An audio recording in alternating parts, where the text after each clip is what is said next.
dental welcome for Matt Burke.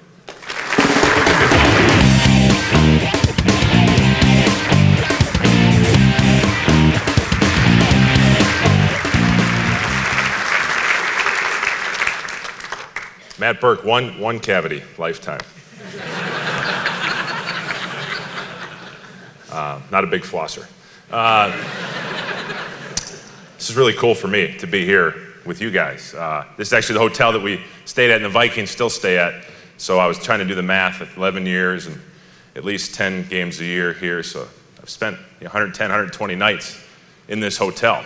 And room 911 was my room. If you want to go book it out, it'd be kind of weird, but that's what you want to do, you can do it.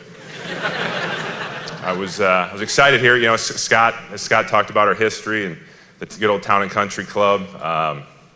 I was excited when he asked me to be here, and I was excited for the day, kind of building up and getting excited. Kind of like felt like I was going to play a game. I mean, it's a familiar feeling. Kind of get to that crescendoing point. I'm in the bathroom here just a little while ago, and somebody, "Oh, are you the speaker?" "Yep, I'm the speaker." "Looking forward to it. Thank you."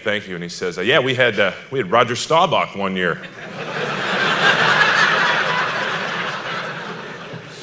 Wasn't quite as excited. I was a little more nervous after that. I don't think I'm fit to carry Roger Staubach's luggage, but nonetheless, I'm here, and it was great, to be in this room with highly accomplished, successful people.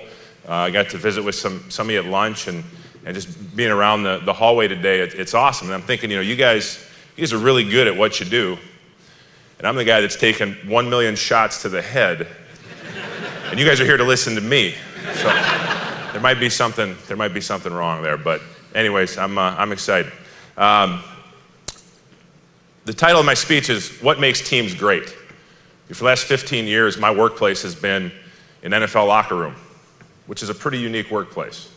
There's 32 of those in the world, and that's it. That's enough. Trust me, it's probably a little different than the working environments that you're used to. And believe me when I tell you that I am just a guy. I am just a guy that lucked out. And one of the best things that happened to me, the best things about playing in the NFL was I got to be around people who were really, really good at what they did. In fact, they were the best in the world at what they did. I got to spend time with them every day, got to talk to them, I got to hang out with them, study them, observe them. And during the course of my 15-year career, I was on some great teams, and I was on some really bad teams. And I can tell you, both of those experiences were very valuable. To be able to compare and contrast those two types of teams and see what do great teams have that bad teams don't. I think that some things happen in an NFL locker room, on an NFL football field, that transcend sport, that they're applicable not just to football, but to business and to life in general. I will fully admit that I'm not an expert at what you guys do. Far from it. Of course, not having expertise never stopped a lot of people coming up to me over the years and telling me what I should be doing differently in my job. The restaurants or supermarkets, bathrooms, gas stations, bathrooms at gas stations. That's a little weird. Let me tell you, when it's third and long, you guys just have Randy Moss run really far and throw him the ball. It's a great tip. I'll pass that along to the coaching staff. Give it to Adrian Peterson on the goal line. Okay, good stuff. Duly noted. But the NFL is an interesting thing to study from a business perspective, because the NFL is designed where the playing field is supposed to be completely level, or as level as possible. Everybody can have the same number of players. Everybody has to abide by the same types of practice rules and regulations. Everybody can spend the same amount of money on players, more or less. So you really have to get down to what differentiates the great teams from the not so great teams, or the bad teams.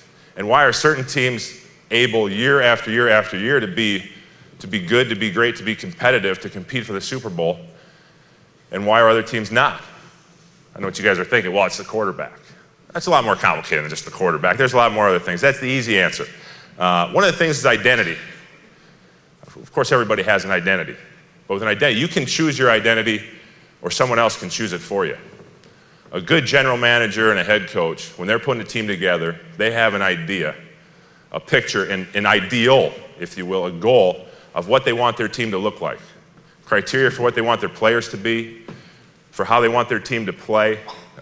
They have that in mind before they go and get the pieces to fill out that puzzle.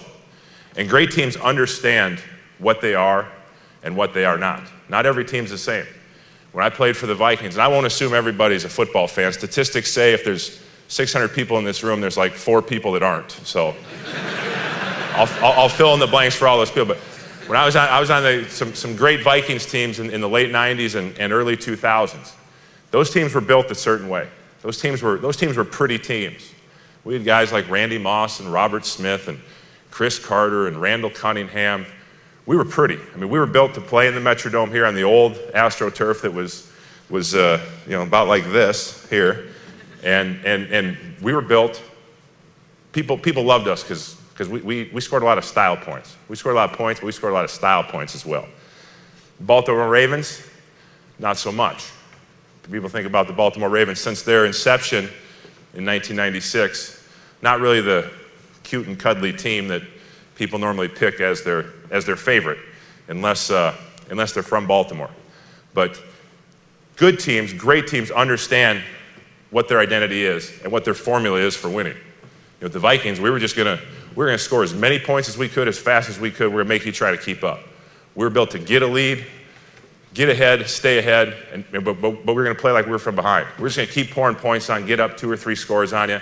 That played to the strength of our defense, which wasn't the strength of our team. And then we're gonna turn make you one-dimensional as an offense, make you throw the ball, and we could rush the passer and blitz you and beat you that way.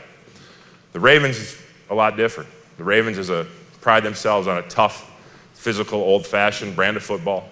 They're just gonna try to, regardless of what the score is at the end of the game, you're gonna know that you played the Baltimore Ravens. You're gonna be really sore the next day. That's like the number one goal of the Ravens.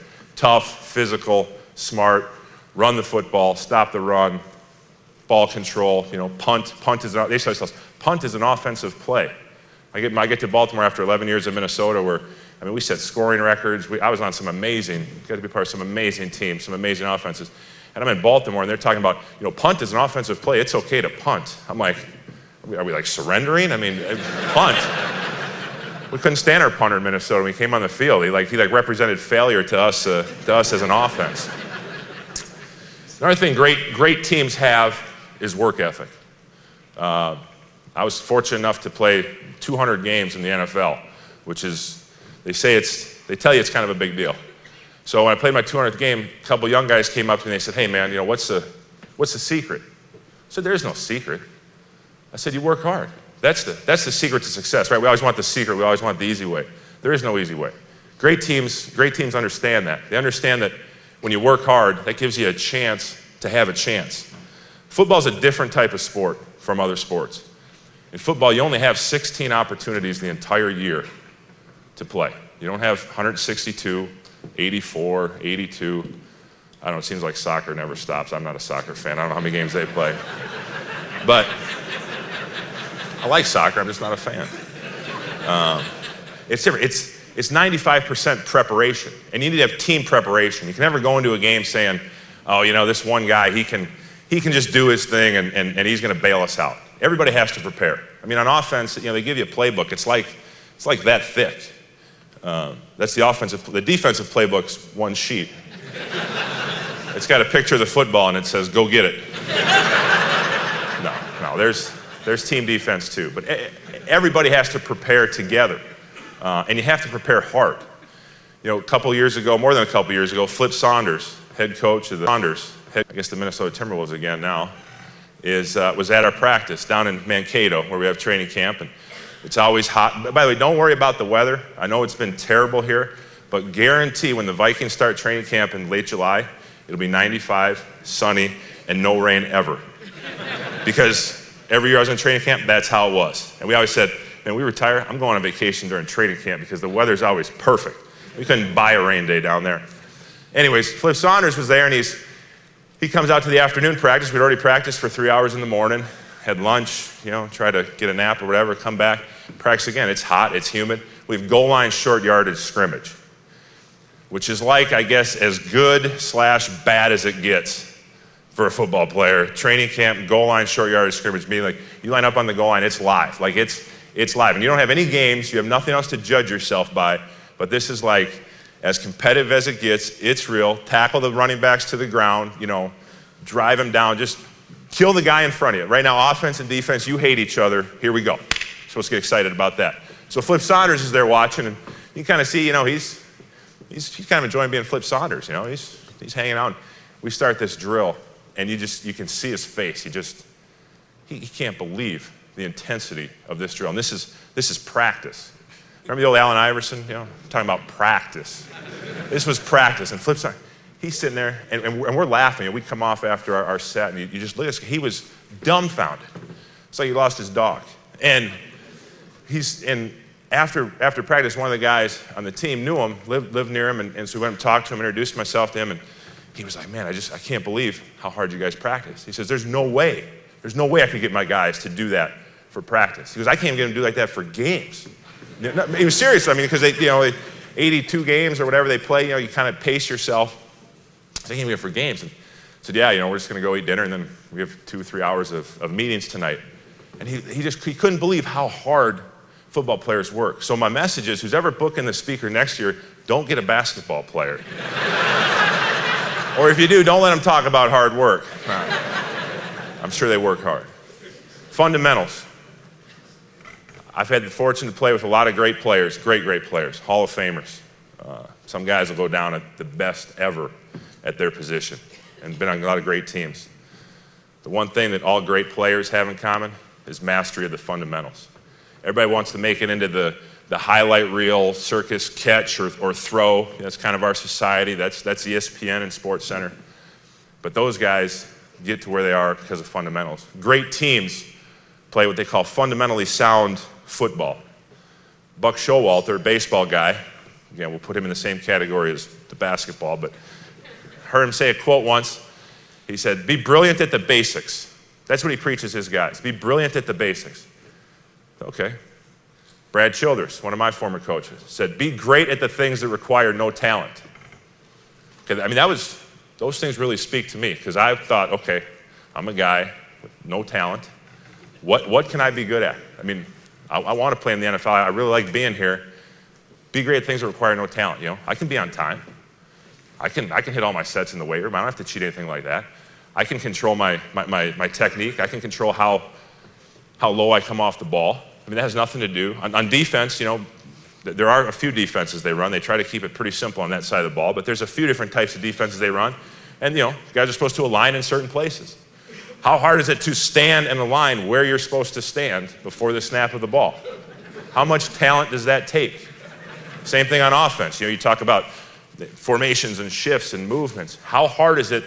You're not competing against anybody. You just have to read your book, study it, and do it. And you'd be surprised. I'm not saying the NFL, I think in life, how many people that eliminates from being there, from staying there. It's fundamentals. Great teams don't beat themselves. They play fundamental football. They don't turn the ball over a lot. They don't take bad penalties. They don't have missed assignments, let the guys run free and kill the quarterback.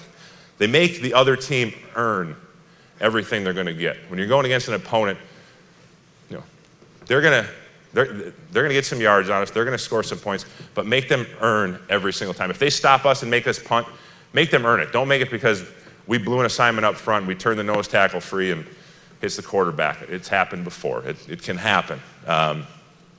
The beauty is that fundamentals never change. My entire career, I went to Harvard, as Scott said. People say, well, why'd you go to Harvard? I said, well, I wanted to play football, and I had the same reaction you did. Harvard's got a football team? And they're not very good? It's like, they're made for me, right? So I ended up there, played tackle. When I got to the NFL, I wasn't going to be a tackle. The tackles are like they're the marquee. They're the really ultra talented guys. So they said, well, we're going to try you at center. We think really your only shot is at center. I said, okay. So center, you got to work on snapping the ball to quarterback. Takes a little getting used to. If you've never played center, bend over and have a guy put his hands under you, and then you got to, trust me, it takes some getting used to.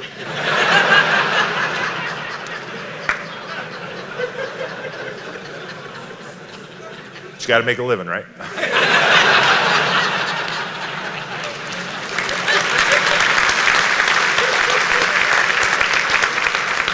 For 15 years, before practice started, I went out every time. Before practice started, they were doing special teams, whatever. Go over just with the quarterbacks. And we just get down the stance, grab the ball, snap, snap, snap. 10, 12, 15 snaps a day before practice started. Something you probably take for granted when you're watching the game. You probably never think, wow, it's amazing that guy can snap the ball to the quarterback every time. And it's there. 99.9% of the time it's there. But why would you do that every day? Well, one, it's important. One of my coaches used to say, it's the most important play in football, getting the ball to the quarterback. When I was kind of getting broken in, we were having a rough practice. Dante Culpepper and myself, we were messing around with the snap a little too much, and Denny Green calls me over. He says, Matt, all I want you to do is work on snapping the ball when you're out there. Don't worry about blocking anybody. He said, if you don't snap the ball, you don't get the ball to the quarterback, we have no play. I said, I don't have to block anybody? I could probably do that. I'm already doing that out there, so I can keep doing that.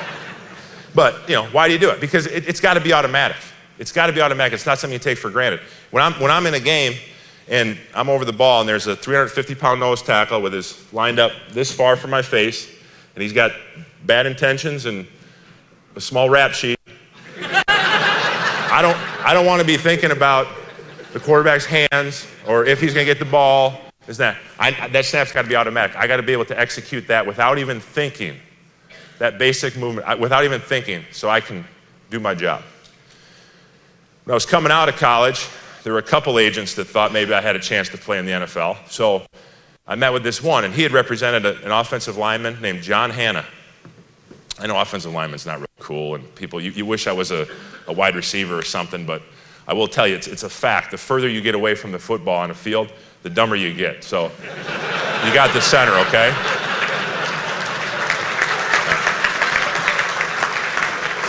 Scientifically proven. John Hanna. John Hanna is known as the greatest guard ever in the NFL.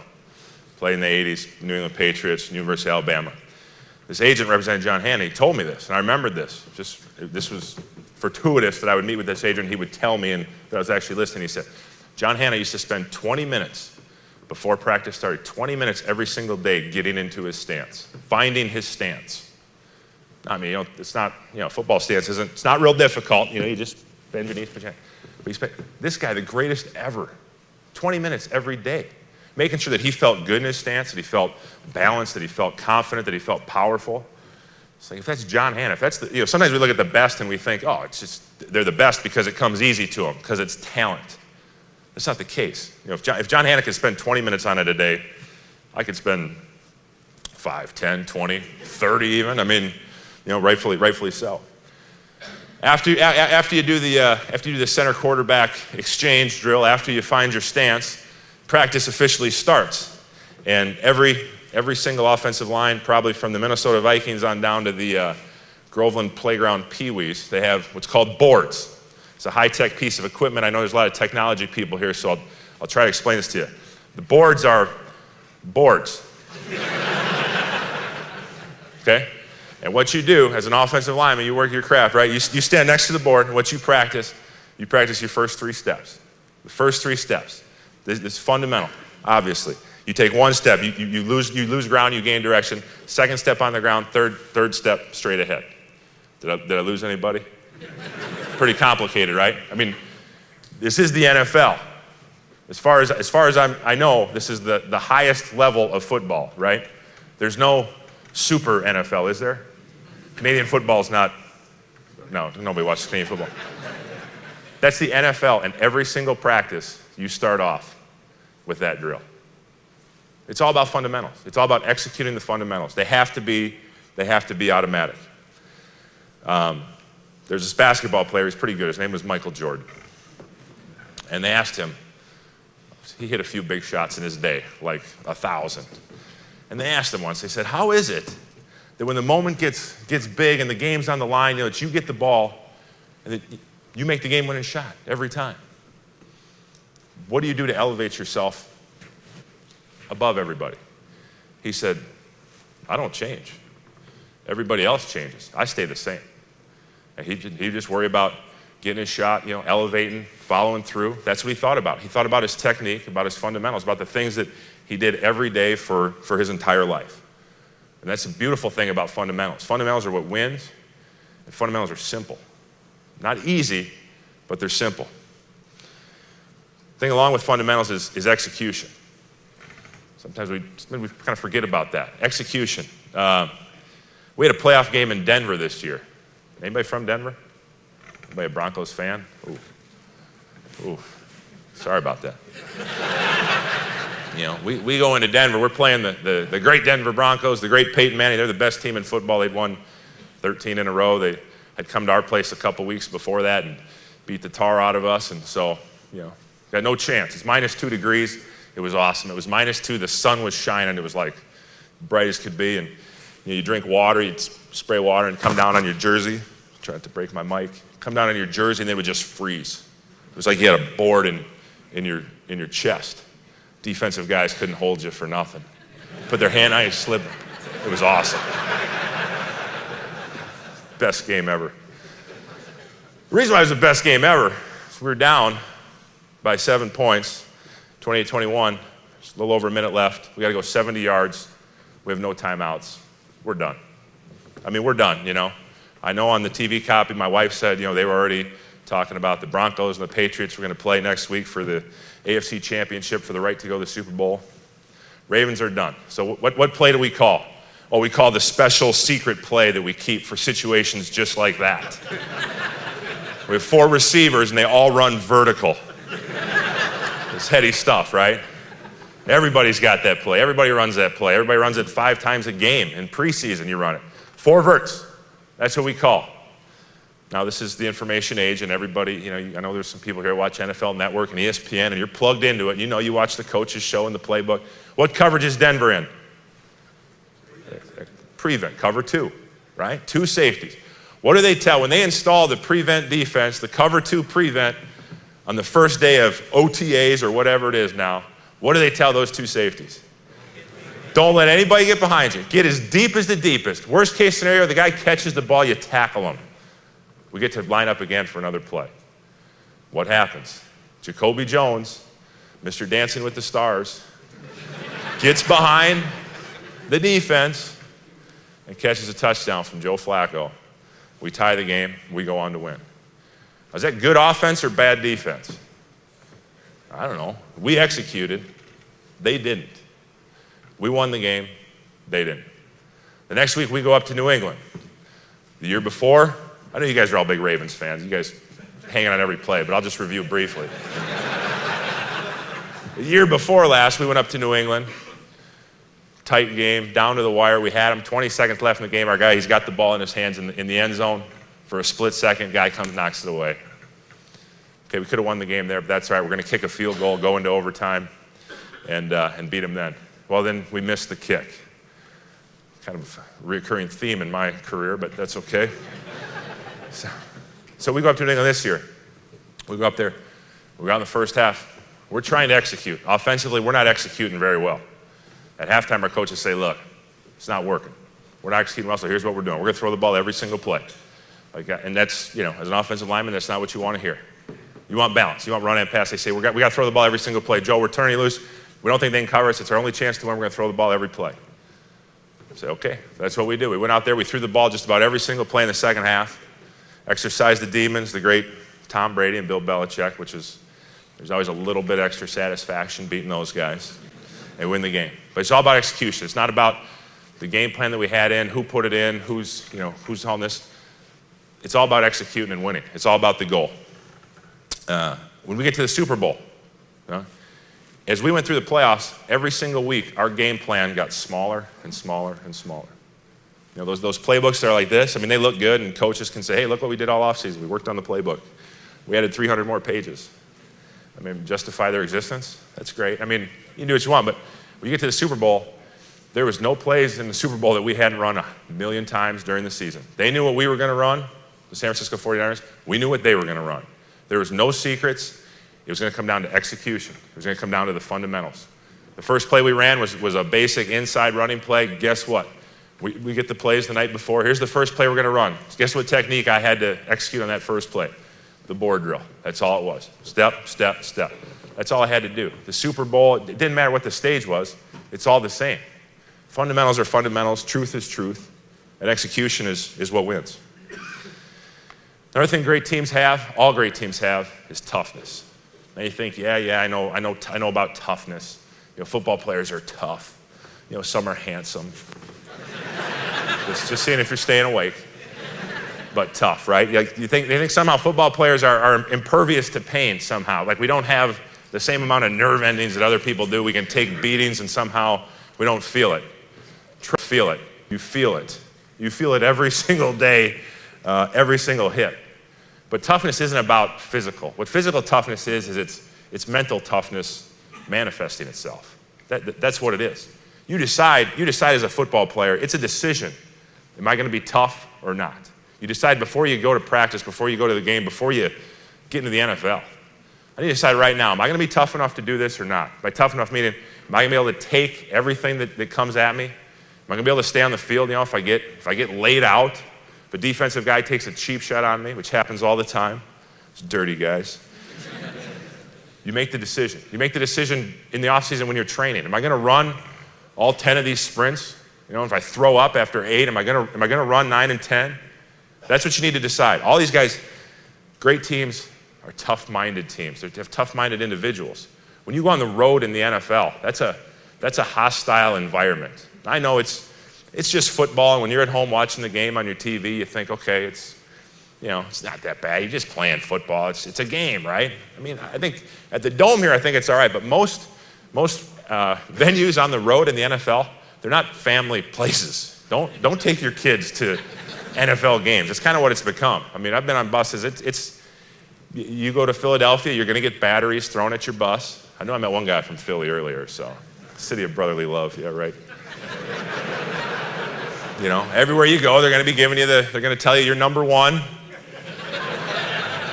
They're going to come out, they're going to kick your bus, they're going to throw beer cans at you.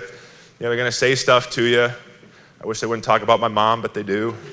But when you're on the road, you got 80,000 people rooting for you to fail, and something bad happens. Maybe something bad happens because you did something wrong. You blew something. You messed up. And you think, oh my gosh, the world's crashing down on me. You have to be tough-minded. You have to say, hey, that's one play. I'm going to brush it off. Let's move on to the next play. You feel momentum getting away from you. You feel like it's going there. You need to be tough enough to say, look, stop, settle down. Momentum's going to be swinging back. What we need to do, revert back to fundamentals and execution.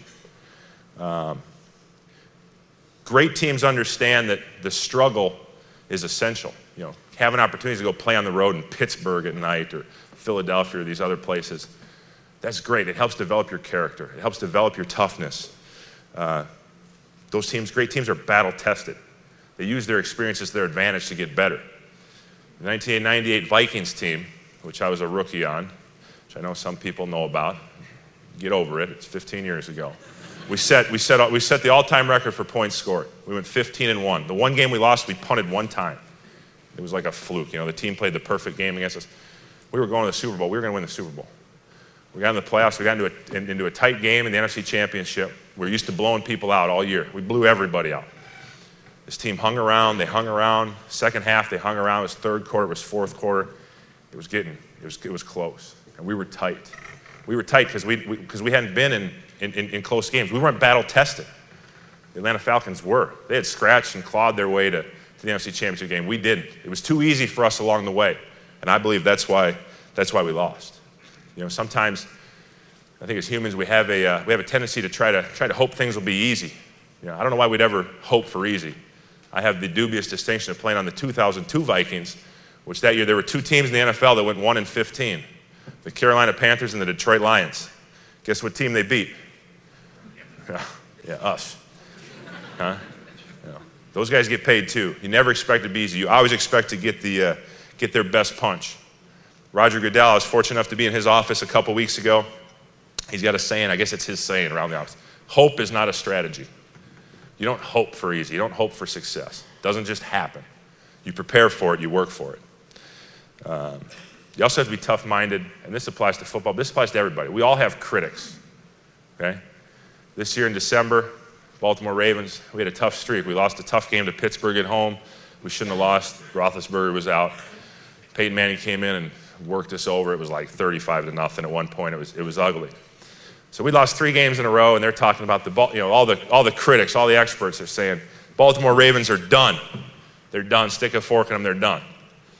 So John Harbaugh, our head coach, says, hey, Matt, I'd like for you to address the team after practice today and just kind of say what's on your heart. Give them some wisdom.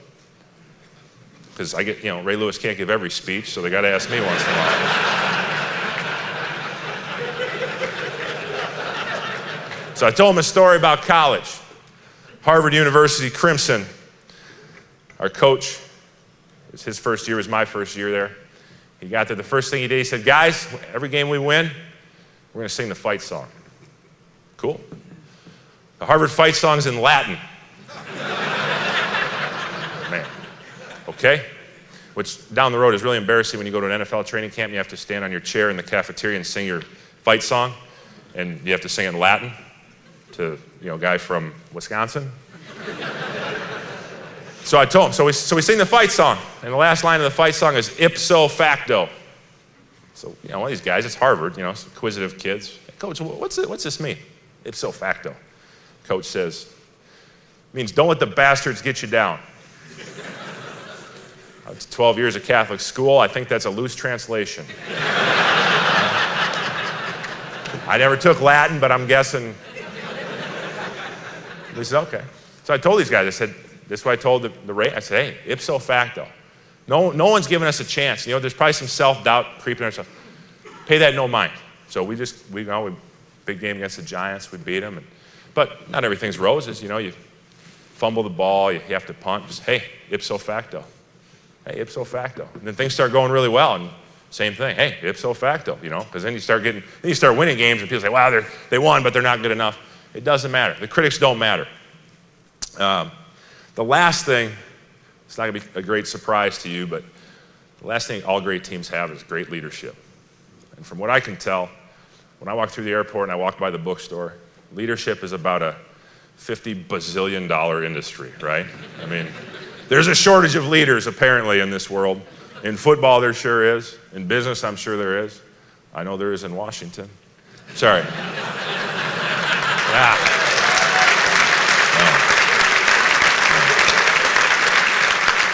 But Scott, I will not be running for president, like Terry Hogan said. Here's the thing in the NFL. In the NFL, every team, the way it's constructed, every team has 5 great players, 6 great, whatever. I mean, you take the best players from Team A, and you could swap them out with Team B, it would be a wash, I'll trade you Adrian Peterson and Jared Allen for Aaron Rodgers and Clay Matthews. Those guys, it's all the same at the top. But there's 53 guys on an NFL roster. This might sound a little self-serving, but it's not. It's numbers 10 through 53 on your team. If you're going to rank your players from best to worst, it's players 10 through 53. Those are the guys that win you a championship. Everyone's got the superstars. But it's what bottom of the roster is engaged, is inspired, is motivated for the team goal. How do you plug these guys in? Because there's like anything else. You have superstars and you have the lunch pail guys. But how do you get those guys down here to come up and buy in? You got to plug them into your power source, into their power source. To do this, picture a warrior in your mind. Maybe a Native American or a warrior or a Viking would be very appropriate. Not the Vikings that wear purple, but a real Viking, a superhero, whatever. My warrior is always William Wallace. And when I say I picture William Wallace, I'm picturing Mel Gibson, Braveheart. That's what William Wallace is to me. But listen to this quote. I don't know who said this quote. I've had it for a long time. I've Googled it. I can't find who said it. Anyone, absolutely anyone operating at the gut level operates with an intensity that is unknown to the person who doesn't have a larger purpose to serve. The work and life of gut-level individuals are tinged with the intensity of fighting for one's life, because that is what they are doing. One of the things you have to do to get people to plug in their power source is make them part of something bigger than themselves. If I'm going to go work out in the off season or during the season, I'm going to go work. If I'm doing it for myself, I'll get a good workout. If I'm doing it because I'm doing it for the team, because I'm not going to let Ray Lewis, and Ed Reed, and Joe Flacco, and Ray Rice, if I'm going to do it because I'm not going to let all these guys down, I'm going to bring a greater intensity to that workout. I mean, I'm going to be giving it everything I got. The second thing is relationships. Actually, this is true now, okay? I read a Harvard study. Must be good. A Harvard study said 2 things associated with people's happiness was a greater sense of purpose than themselves, being part of something bigger, and relationships. It's not really earth-shattering news, but we probably tend to forget it. See, superstars are built up in the media. Some guys carry themselves like superstars. But on a great team, the superstars, when the cameras aren't on, when they're in the locker room, they're just guys, just like everybody else. They're the leaders of the team, there's no doubt about it, but they're just guys. If you have a lunchroom, or one of the things, we always have a lunchroom, and we always eat lunch together as a team. And when you walk in there, when you can see, the star quarterback sitting with the fifth, the D-back, or the head coach sitting with 2 practice squad offensive linemen, or whatever. When there's no classes, there's no labels. When everybody's just like that, when those leaders are going to the followers and meeting them where they are, and getting to know them, building relationships, getting to know what makes them tick, what are their strengths, what are their weaknesses. That's when teams get really good, because great leaders, I believe they follow the servant leadership model. And the best leaders I've been around, the guys that, players and coaches, because a team is going to take on the personality of its leader, just like I think a company would too, like any organization would, good or bad. But the best teams I've been on, those leaders, the top guys, they outserve everybody. They outserve everybody. It's not about them. It's never about them, even though, sometimes the media, the perception is. I felt bad during the Super Bowl. I think my retirement overshadowed Ray Lewis. I felt bad they were making such a big deal out of it being my last game.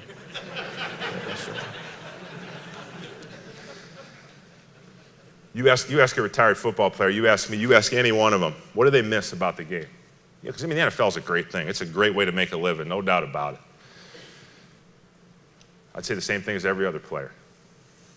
I miss being a part of something bigger than myself, having that purpose, having that goal that I couldn't accomplish on my own, but I can with this group, and the relationships.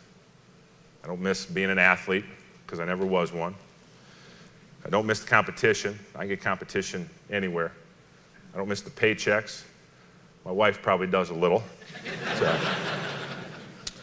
But that's what makes it so special. I think you'd agree, in an organization, you want everybody, on a team, on an organization, you want everybody engaged. You want everybody plugged in. You want everybody inspired. And so, I guess if I were to impart any advice on all of you, I would say focus on trying to inspire and engage your people. I know that people want to be inspired, because I'm a person. And for 15 years in my NFL career, I looked for it every day. I looked to follow. I looked to the leaders. I looked for material that would inspire me, to help me become the best I could become. That's what excited me, was trying to work really hard and get as good as I can get. So fight with a warrior spirit and lead with a servant's heart. Thank you.